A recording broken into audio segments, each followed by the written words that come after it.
We saw the price of oil skyrocket globally following the Russian-Ukrainian war. Concerns have since been raised in Europe, particularly about the supply of natural gas after Russia turned off some of its natural gas supplies to countries like Germany.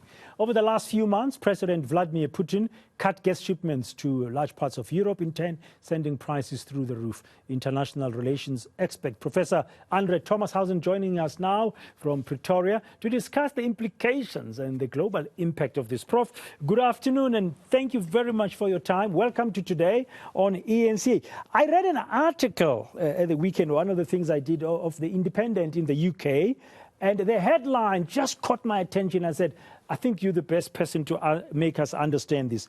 And the headline is that Russia is about to play its most dangerous cards and the West is not ready.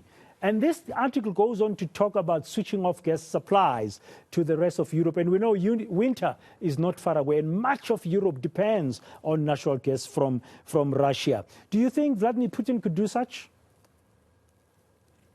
Hi, Dan. Good day again. Yes, definitely. It was actually JP Morgan about 10 days ago that issued a very stern and informed warning that the oil price could jump from $100 a barrel currently to $400 a barrel. And what they have in mind is that of the 77 million barrels per day that the world consumes, about 15% is coming from Russia, is produced by Russia. And when we look at gas, 24% of the world's gas reserves are in Russia, and Russia contributes about 14% of the world production of this gas. These are significant, very large amounts that cannot just be replaced overnight, because whatever is being produced in other places, in Algeria or in Angola or in Nigeria or in Egypt, it's committed long-term over many years.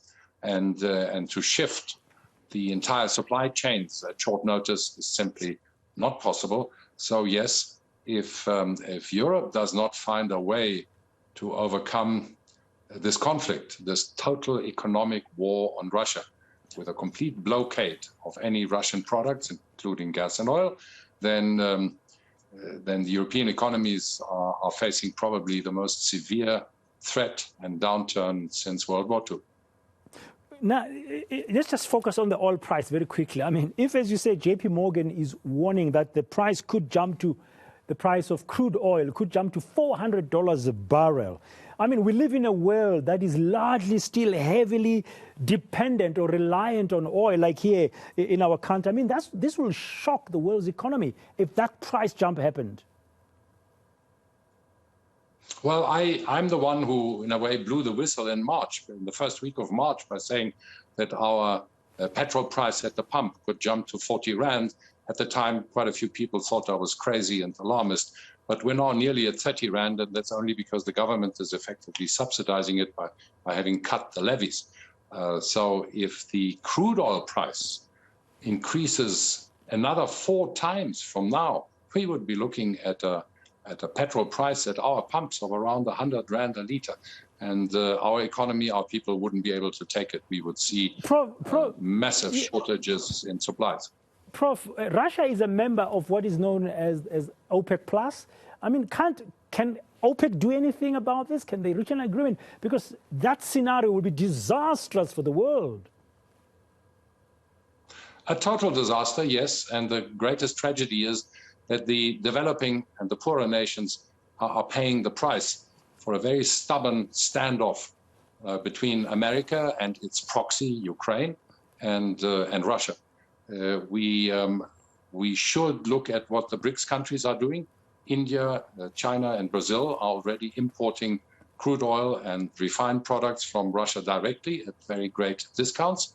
We are unable to do this because we have no control over our petroleum industry. Upstream, midstream, and downstream, it's in the hands of big multinational corporations that belong to the UK, America, and other multinationals. We see this with a stranded, massive Russian transport plane who came here to Johannesburg to deliver strategic items, very large items, for the executive, for the government, actually, and is now stranded in Johannesburg because basically BP is refusing to sell them the kerosene that they need to get back where they came from. This is absurd because these are British sanctions, British law, if they are even law, they're just government decisions. And they certainly do not apply in South Africa. And the South African government should insist that we are still a sovereign country. We're not run by BP Corporation. But unfortunately, we're not there. Yeah, we're not there. We're in a very tough situation. Finally, on the natural gas thing, I mean, if that happened and you get the countries like Germany and Italy and them not getting that gas supply now from Russia, their cost of living will also shoot up. South Africa's trading partners are in the European Union bloc. I think we trade more in terms of value, in terms of our imports and exports or exports to Europe. What kind of implication could we be facing as South Africa?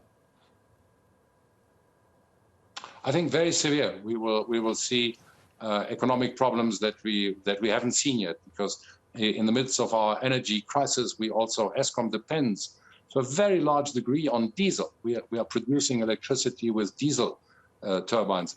So the cost of the electricity will go through the roof. We will have to try and engage and leverage our good international relations, especially in the BRICS alliance, to be able to survive this. We might even, originally President Ramaphosa said he would be available to mediate. Maybe we could resume this. Maybe we could, as a small country, speak to our good friends in Russia and also our very good friends in the Ukraine and say we need to find a basis to overcome this this terrible also destruction and maiming of people by arriving at a ceasefire and then finding a wider context to address Russia's security concerns and address Ukraine's desire to essentially be part of Europe, be a European nation. Yeah, it's going to be a big challenge. I mean, it sounds like it's far because it's geographically far, but it's such interconnected ways. And let's hope something would give. Thank you very much, Prof, for your time this afternoon. That's Professor Andre Thomashausen, just giving us some of his insights around the issue that's developing in the Ukraine. You may think it's just with Russia stopping natural gas supplies to the rest of Europe. Yeah, is there a problem there?